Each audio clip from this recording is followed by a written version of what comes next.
ഇപ്പൊ ചേട്ടൻ ഇതിലെല്ലാം ഇപ്പൊ ഇതെല്ലാം ചെയ്തു, കുറെ മൾട്ടി ഫെസറ്റഡ് ആയിട്ടുള്ള പ്രോജക്ട്സ് ഒക്കെ ചെയ്തല്ലോ. അപ്പൊ ചേട്ടന് പേഴ്സണലി നോക്കുമ്പോൾ കുറച്ചുകൂടിയും ക്ലോസ് ദ ഹാർട്ട് ഏതാണ്? ഷോറൂംസ് ആണോ അതോ ഈ കോർപ്പറേറ്റ് ഓഫീസ്? എങ്ങനെയാണ് കൂടുതലും ഇഷ്ടം കോർപ്പറേറ്റ് ഓഫീസസ് ആണ്? ഓഫീസസ് അതെന്തുകൊണ്ടാണ്? കാരണം എനിക്ക് കുറച്ച് ലൈറ്റ് തീംസ് അങ്ങനത്തെ കുറച്ച് ലൈറ്റിങ്സിന്റെ കുറച്ചുകൂടി എന്താ പറയാ ഒരു ഇന്നോവേറ്റീവ് ചെയ്യാൻ എനിക്ക് ഭയങ്കര താല്പര്യമുള്ള ഒരാളാണ്.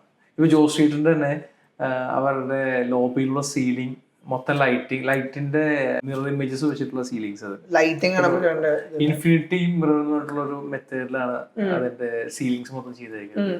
അതെന്താണ്? മിറർ വെച്ച് അതിന്റെ ഇടയിൽ ലൈറ്റ്സ് വെച്ച് അപ്പൊ മുകളിൽ കുറേ ഉണ്ടെന്നൊരു ഹാലോജനേഷൻ ഫീൽ നമുക്ക് വരും. അങ്ങനത്തെ കോർപ്പറേറ്റ് കുറച്ചുകൂടി എക്സ്പെരിമെന്റ്സ് ചെയ്യാൻ പറ്റും മേഖലയും. എന്താ അങ്ങനെ ചെയ്യുമ്പോൾ നമുക്ക് നമ്മുടെ ഐക്കോണിക് ആയിട്ടുള്ള നമ്മുടെ സിഗ്നേച്ചർ നമുക്ക് ചെയ്യാൻ പറ്റുള്ളൂ.